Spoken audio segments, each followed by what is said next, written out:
여기 모인 여러분들을 주님의 이름으로 축복합니다. 우리 함께 사도신경으로 우리의 신앙을 고백하시겠습니다. 전능하사 천지를 만드신 하나님 아버지를 내가 믿사오며 우리 그리스도를 믿사오니 이는 성령으로 잉태하사 동정녀 마리아에게 나시고 본디오 빌라도에게 고난을 받으사 십자가에 못 박혀 죽으시고 장사한 지 사흘 만에 죽은 자 가운데서 다시 살아나시며 하늘에 오르사 전능하신 하나님 우편에 앉아 계시다가 저리로서 산 자와 죽은 자를 심판하러 오시리라. 성령을 믿사오며 거룩한 교회와 성도가 서로 교통하는 것과 죄를 사하여 주시는 것과 몸이 다시 사는 것과 영원히 사는 것을 믿사옵나이다. 아멘. 하나님 아버지, 오늘도 새 생명 새날 허락해 주심을 감사합니다. 이게 비가 오는 가운데도 하나님의 뜻을 사모하게 위하여 모인 하나님의 자녀들이 있습니다. 하나님께서 하나님의 말씀으로 인도하여 주시옵시고 하나님의 뜻으로 우리의 삶을 이끌어가 주시옵소서. 하나님의 영이 우리의 영을 인도함으로 인해서 하나님의 뜻이 우리의 삶 가운데 이루어지길 원하오니 오늘 이 비 가운데 나온 무리들 가운데 하나님께서 역사하시고 인도하여 주시옵소서. 우리의 삶의 형편들 하나님께서 너무 잘 아십니다. 그 형편들 하나님께서 헤아려 주시옵시고 영육 간에 강건할 수 있도록 인도하여 주시옵소서. 예수님의 이름으로 기도드렸습니다. 아멘. 우리 함께 찬송가 310장 찬양하시겠습니다. 새 찬송가는 310장, 통일 찬송가는 410장입니다. 하나님의 은혜로 1절하고 2절만 우리 함께 찬양하시겠습니다.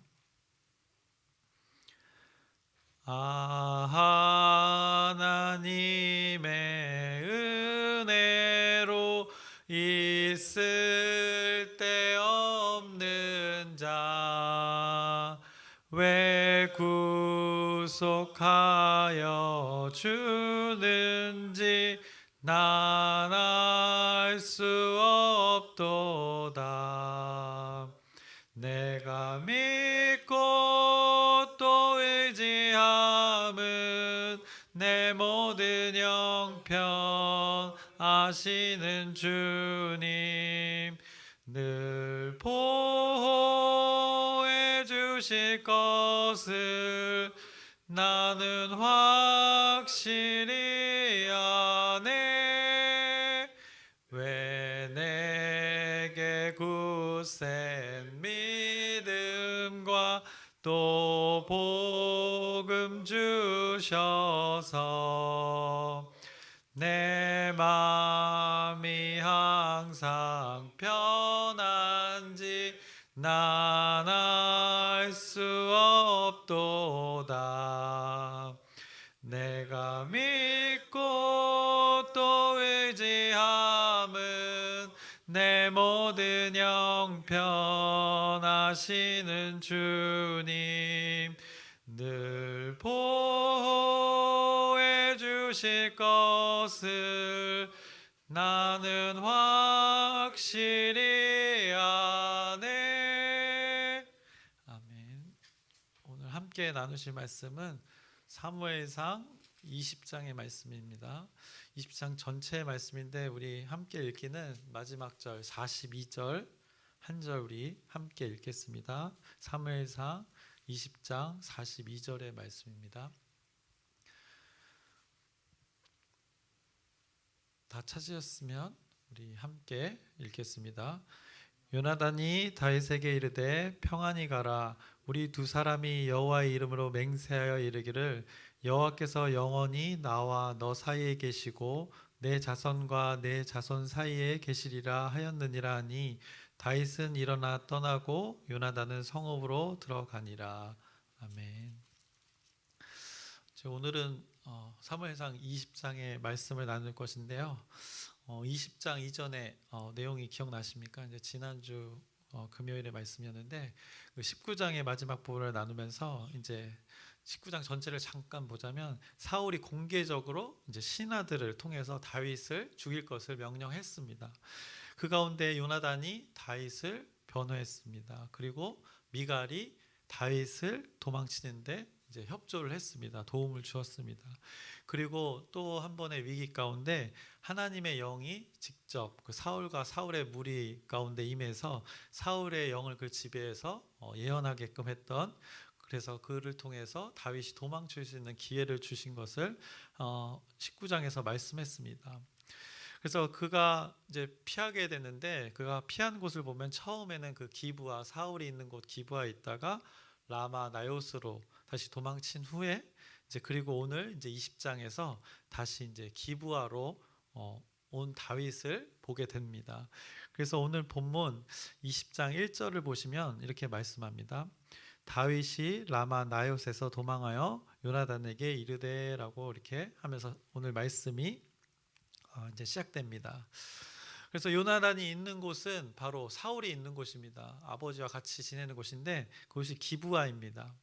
그래서 그곳에 와서 다윗이 자신의 그 억울함을 호소하는 것입니다. 다윗이 억울함을 그 사울이 자신을 죽이려는 그 이유를 정확히 자신도 모르기 때문에 하소연할 곳이 없어서 결국 다윗 자신을 신뢰하고 자신이 도움을 받을 수 있는 사람이 바로 요나단이라는 판단 아래 이제 사울의 근거지인, 그리고 요나단이 있는 곁에 기브아에 찾아온 것입니다.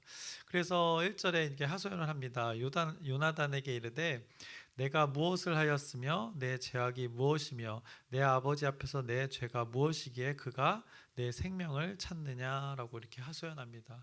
자기가 그렇게 위험을 당할 이유가 무엇인지 알지 못한다고 요나단에게 지금 하소연하고 있는 것입니다.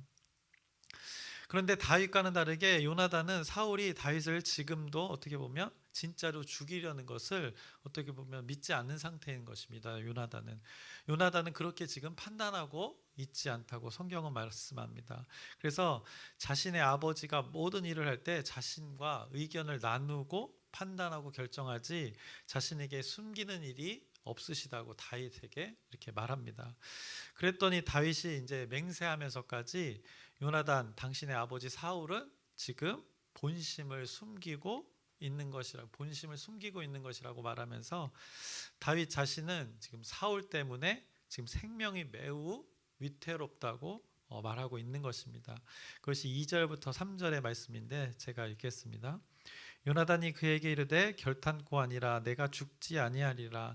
내 아버지께서 크고 작은 일을 내게 알리지 아니하고는 행하지 아니하나니 내 아버지께서 어찌하여 이 일은 내게 숨기리요 그렇지 아니하리라.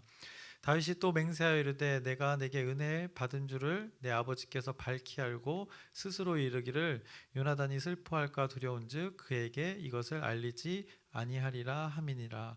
그러나 진실로 여호와의 살아계심과 내 생명을 두고 맹세하노니 나와 죽음의 사이는 한 걸음뿐이니라 라고 이렇게 말하고 있는 것입니다. 그래서 나와 죽음의 사이는 한 걸음뿐이라고 다윗이 표현했습니다. 자신의 삶과 그 죽음이 매우 가까이에 그 존재하고 있음을 표현한 것입니다. 자신의 처지를 굉장히 이렇게 문학적으로 표현했습니다.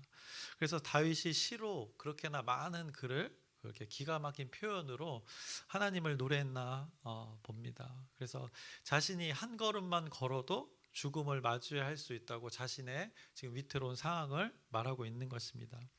실제 다윗은 죽을 고비를 몇 번을 넘겼습니다. 그래서 오늘 요나단을 찾아온 것입니다. 그래서 자신의 죽음의 그 위기에서 도와줄 것을 지금 요나단에 요청하고 결국 이에 요나단이 다윗을 도와주기로 결심합니다.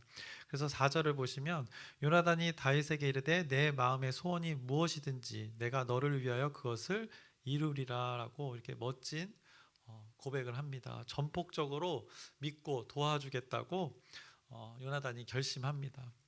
이에 다윗이 요나단에게 한 가지를 제안합니다. 그래서 초하루에 모여서 식사를 할 때 자신이 그 자리에 참석하지 않을 것이라고 말합니다. 그래서 자신은 3일째 날까지 들에 숨어서 지낼 것이고 사울과의 그 식사의 자리에 참석하지 않아서 그 사울의 그 심적인 상태가 어떤지를 파악하겠다고 요나단에게 그 상황극을 한마디로 제안한 것입니다. 그리고 거기서 사울의 본심을 파악할 것이고 거기서 다윗이 요나단에게 또 다시 이제 그 상황 속에서 인자 베풀 것을 청합니다. 왜냐, 다윗 자신은 결백하다는 것을, 사울 자신 요나단의 아버지 앞에서 결백하다는 것을 요나단에게 말하고 있는 것입니다. 그래서 다윗 자신이 요나단의 아버지 사울에게 잘못한 것이 없다는 것을, 만약 잘못한 것이 있다면 요나단 당신이 나를 죽이라고 이렇게 요나단에게 그 상황을 말하고 있습니다. 그때 상황을 말하면서 그 상황을 제안했을 때 5절에 말씀하기를 이렇게 시작합니다. 5절을 보시면 다윗이 요나단에게 이르되 내일은 초하루인즉이라고 표현하고 있습니다. 그때가 언제냐면 초하루라고 합니다. 4절의 그 전폭적인 지지, 네 소원대로 다 이루게 내가 도와주겠다고 했던 그 지지가 있은 후에 다윗이 이 제안을 했는데, 그 제안의 기준이 되는 날이 초하루라고 지금 성경이 말하고 있습니다. 초하루는 새로운 달이 시작하는 그 첫날을 초하루라고 합니다. 그래서 율법의 매달 첫날은 그날은 하나님께 속죄제를 드리는 날이었습니다. 그 율법에 있었던 것입니다. 그래서 민수기 28장 11절부터 이게 15절의 그 초하루에 대한 율법인데 11절만 읽으면 초하루에는 수송아지 2마리와 순양 1마리와 1년 되고 흠없는 순양 7마리로 여호와께 번제를 드리되라고 말씀하고 있습니다. 그래서 지난달에 지은 죄에 대해서 그날 초하루에 속죄하고 이번 달에는 죄를 짓지 않고 살겠습니다라는 의미로 그 초하루에 날을 의미 있게 보냈습니다. 그래서 다윗이 제안을 한 것의 기준일이 초하루였던 것입니다. 왜냐하면 사울이 지난 날의 잘못을 회개하고 다윗 자신에 대한 그 적대적인 마음을 그날 거두는지 안 거두는지 보기 위함이었던 것입니다. 그러나 그 초하루 다음 날 둘째 날에 오히려 아버지 사울과 아들 요나단이 크게 다툽니다. 그래서 다윗에게 그랬듯이 사울은 손에 들고 있는 그 단창을 던져서 요나단 아들조차도 죽이려고 했습니다. 그래서 그 일을 통해서 요나단은 화가 매우 나서 그 자리를 박차 일어났고, 결국 자기 아버지가 다윗을 욕되게 함으로 결국 요나단이 다윗을 위하면서 슬피 울었다고 성경이 말씀하고 있습니다. 내용이 이제 너무 많아서 간단하게 제가 말씀드렸지만 그 초하루의 일 가운데 다툼이 있었고, 그 가운데 요나단이 또 죽음의 위기를 맞이했고, 그래서 요나단조차도 그 자리를 박차고 나오면서 요나단이 얘기하기를 다윗을 욕되게 한다고 하면서 슬피 울었다고 성경이 말씀했습니다. 그래서 32절에서 34절을 보시면 요나단이 그의 아버지 사울에게 대답하여 이르되 그가 죽을 일이 무엇이니까 무엇을 행하였나이까 이렇게 하소연합니다.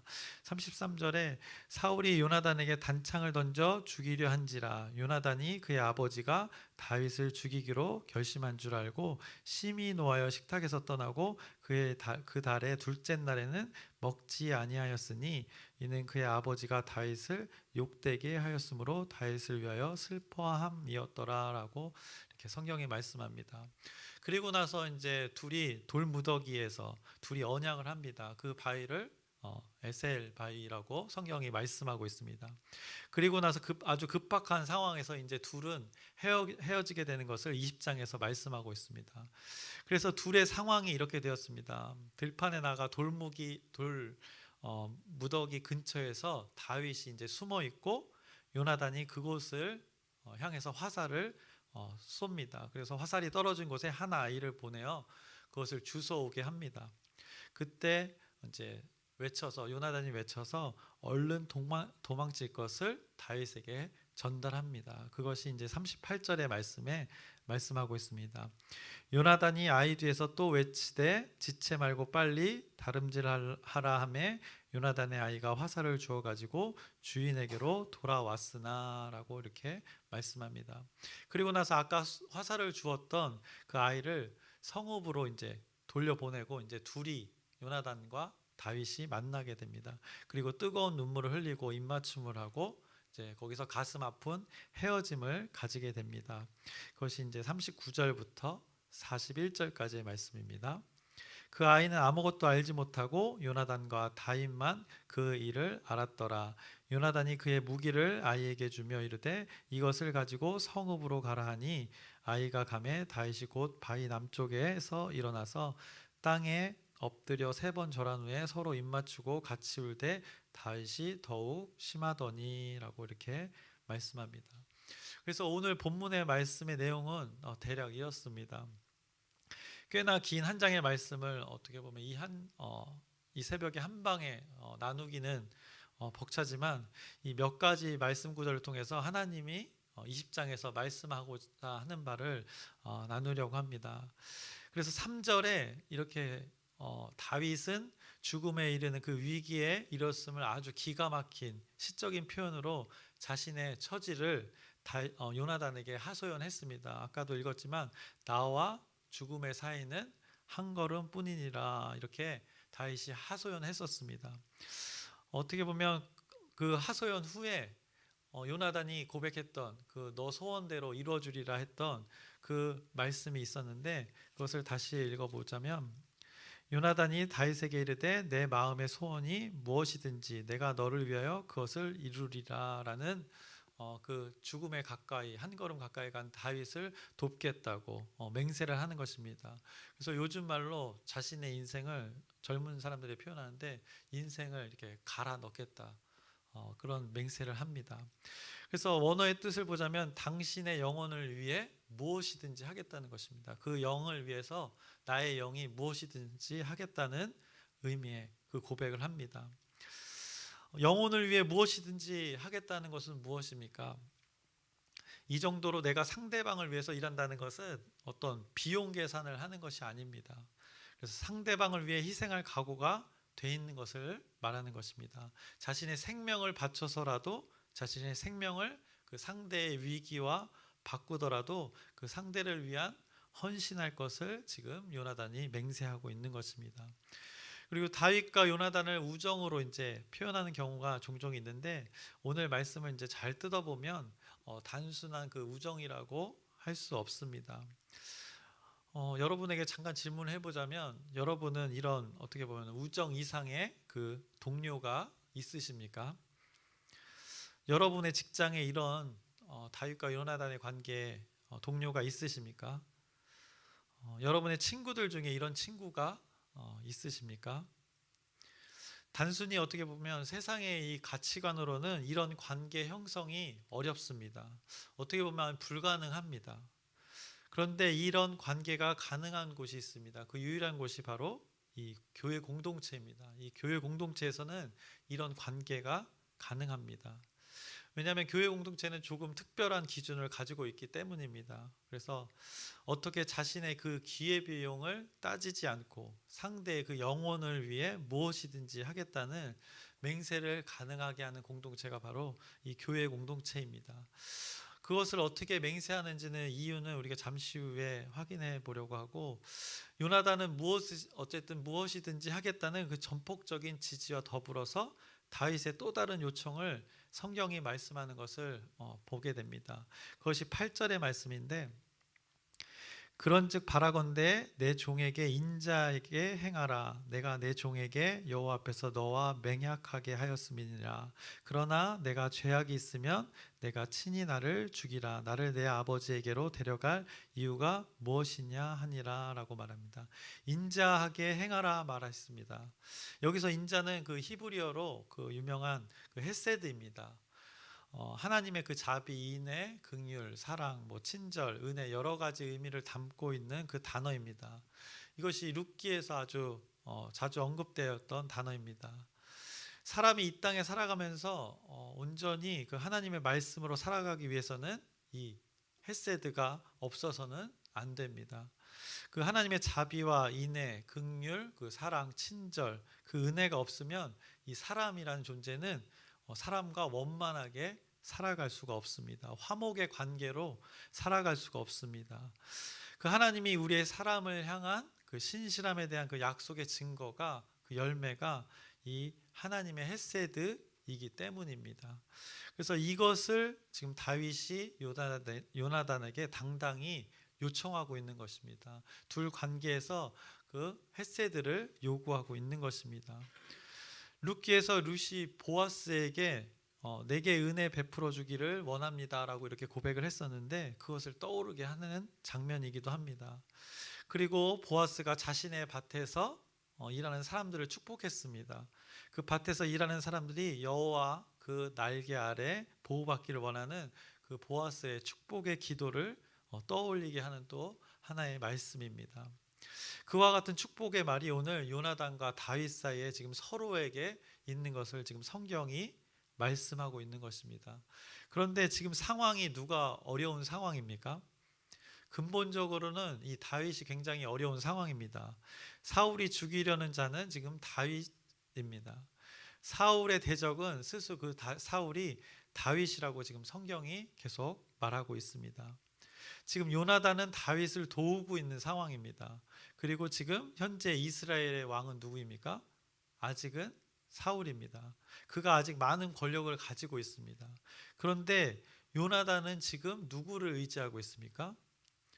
한 나라의 왕자가 지금 자신의 아버지 왕을 의지하는 것이 아니라 다윗을 의지하고 있는 것입니다. 도망치고 있는 자를 지금 요나단이 전폭적으로 지지하고 그를 의지하고 있습니다.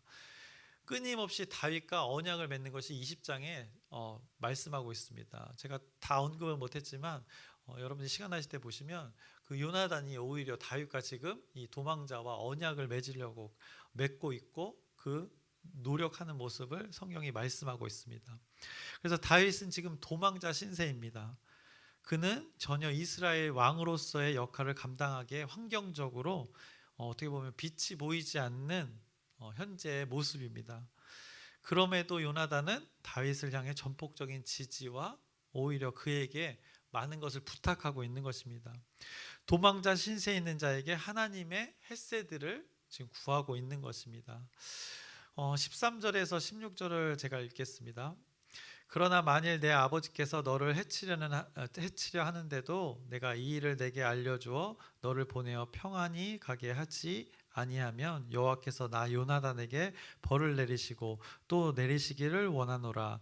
여호와께서 내 아버지와 함께 하신 것 같이 너와 함께 하시기를 원하노니 너는 내가 사는 날 동안에 여호와의 인자하심을 내게 베풀어서 나를 죽지 않게 할 뿐 아니라 여호와께서 너 다윗의 대적들을 지면에서 다 끊어 버리신 때에도 너는 내 인자함을 내 집에서 영원히 끊어 버리지 말라 하고 이에 요나단이 다윗의 집과 언약하기를 여호와께서는 다윗의 대적들을 치실지어다 하니라. 요나단은 자신에게 그 베풀어질 헤세드를 다윗에게 끊지 말라고 지금 요구하고 요청하고 있는 것입니다. 그래서 15절에 보시면 너는 내 인자함을 내 집에서 영원히 끊어버리지 말라. 이 헤세드를 도망자에게 지금 구하고 있습니다. 다윗이 하나님의 통치를 실현시킬 자라는 것을 요나단이 깨닫고 있었기 때문입니다. 우리가 이것을 발견해야 됩니다. 다윗을 통해 하나님의 다스림이 이스라엘 가운데 있을 것을 알았기에 자신의 아버지를 그 혈육을 대적하면서도 다윗을 도우는 그 요나단의 모습을 성경이 말씀하고 있는 것입니다. 그래서 다윗을 도우는 결정적인 그 요나단의 고백을 확인하면서 이제 말씀을 마치려고 하는데요. 두 구절을 확인하겠습니다. 먼저 17절입니다. 17절에 다윗에 대한 요나단의 사랑이 그를 다시 맹세하게 하였으니 이는 자기 생명을 사랑함 같이 그를 사랑함이었더라 라고 말씀합니다. 요나단도 아버지의 그 단창의 위협을 당했습니다. 그러므로 다윗의 위협이 실제임을 그가 깨달았습니다. 다윗의 진심을 더욱 어떻게 보면 확고히 하는 시간이 되었던 것입니다. 그래서 그가 다시금 자신의 생명을 걸고 다윗을 사랑한다 지금 고백하는 것입니다. 그리고 이어서 42절 오늘 우리가 함께 읽었던 말씀을 보겠습니다. 요나단이 다윗에게 이르되 평안히 가라. 우리 두 사람이 여호와의 이름으로 맹세하여 이르기를 여호와께서 영원히 나와 너 사이에 계시고 내 자손과 내 자손 사이에 계시리라 하였느니라 하니 다윗은 일어나 떠나고 요나단은 성읍으로 들어가니라 라고 말씀합니다. 요나단과 다윗이 지금 몸은 떨어집니다. 그러나 그들 사이에 지금 현재 누가 존재한다고 말씀합니까? 여호와가 존재한다고 말씀합니다. 그래서 오늘 20장에 나온 그 둘의 언약과 맹세, 그 사이에 중요한 존재가 있습니다. 바로 여호와 하나님입니다. 20장 성경은 이것을 말하는 것입니다. 아무리 사람끼리 맹세를 하고 의지하고 사랑하여도 그 사이에 하나님의 존재가 없으면 그 무의미한 것이 된다는 것입니다. 그러나 오늘 말씀은 하나님이 그 둘 사이를 보장합니다. 둘 사이의 증인이 되어 주십니다. 여호와의 이름으로 그들이 맹세함을 말씀하고 있습니다. 여호와께서 너와 나 사이에 계신다 말씀합니다. 과거의 언약을 맺는 것은 살아있는 이 생명을 쪼개어 둘러놓고 그 사이를 지나가는 것이 과거의 언약의 방법이었습니다. 그런데 오늘 살아있는 존재 다윗과 요나단 둘이 있고 그 사이에 하나님이 계심을 지금 성경이 말씀하고 있는 것입니다. 다윗의 존재와 요나단의 존재 사이에 하나님이 보증하고 언약의 증거가 되신다고 성경이 말씀하고 있습니다. 그래서 그 세 존재 하나님 그리고 다윗, 요나단이 절대적으로 언약의 관계에 그 안에 있음을 하나됨을 말씀합니다. 그래서 공동체의 관계가 이런 관계가 되어야 함을 한번 생각해 봅니다. 세상의 모임과 가장 구별되는 부분이 여기에 있는 것 같습니다. 학연, 지연 이것을 넘어서는 예수 그리스도를 믿는 그 하나님의 공동체를 생각해 봅니다. 그 공동체는 이 혈연도 뛰어넘습니다. 오늘 요나단도 아버지 사울의 혈연 관계를 뛰어넘는 그 관계 언약을 맺는 것을 말씀하고 있습니다.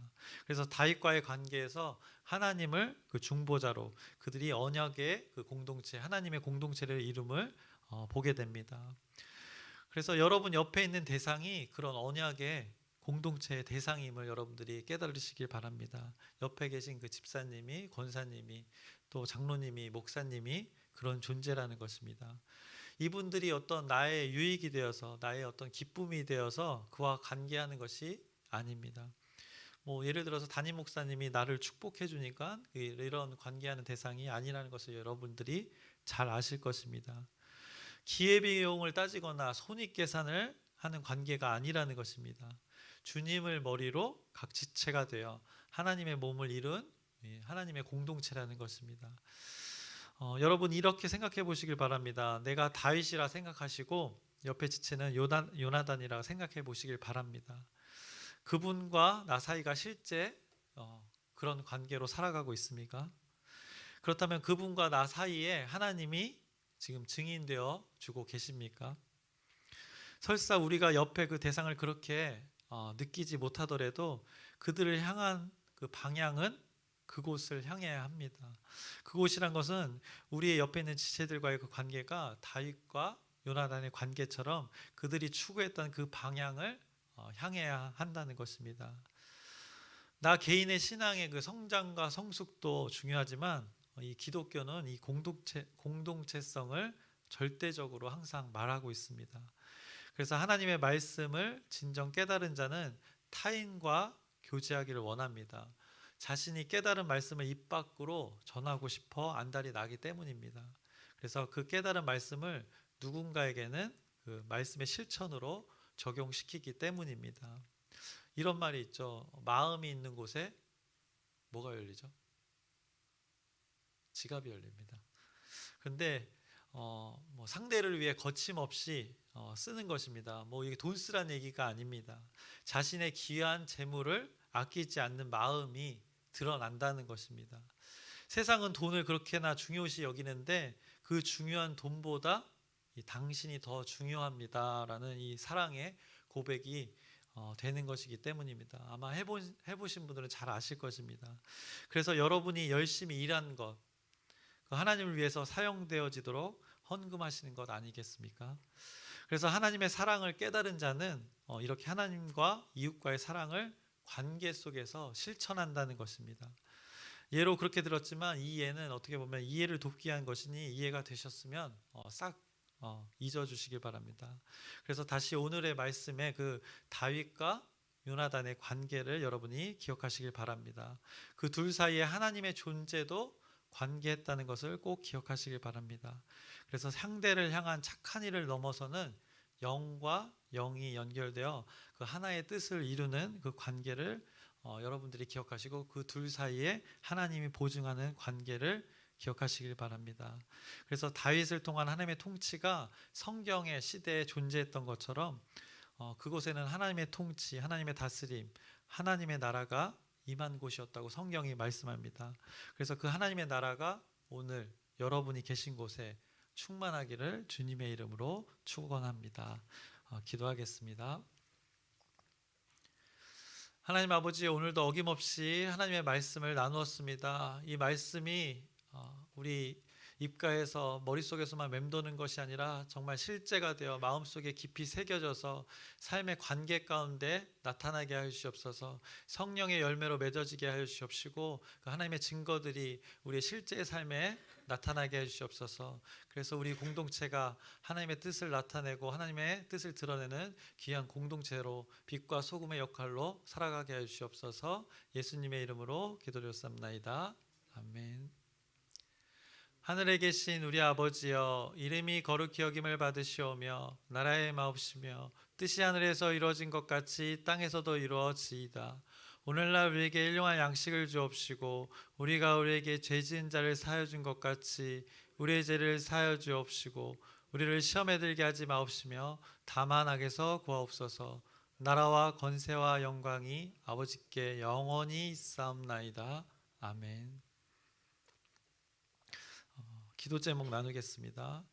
이제 화요일에는 그 광명 지방에 총회가 있습니다. 그리고 또 사무처리에 사역국장회의, 성탄절 감사예배, 송구영신 예배, 공동체 데이, 우리의 중요한 일정들 가운데 하나님의 뜻대로 이루어지도록 여러분의 기도 부탁드립니다. 그리고 아픈 자들과 멀리 떨어져 지내는 가족들이 있고 또 취업 준비 중인 그 자녀들도 있고 학업 중인 자녀들도 있습니다. 이 모두를 위해서 여러분의 그 진실된 기도 부탁드립니다. 그리고 이제 목요일에는 복지관 연말 그 결산 같은 중요한 또 행사가 있는데 목사님이 거기 참석하는데 그를 위해서도 잘 마무리할 수 있도록, 그리고 그 복지관이 우리 복음의 통로가 될 수 있도록 여러분의 기도 부탁드립니다. 각자의 기도 제목을 이 시간 하나님께 아뢰고 모든 것이 하나님 뜻대로 이루어지길 소망하면서 우리 주여 크게 한번 부르짖고 함께 기도하시겠습니다.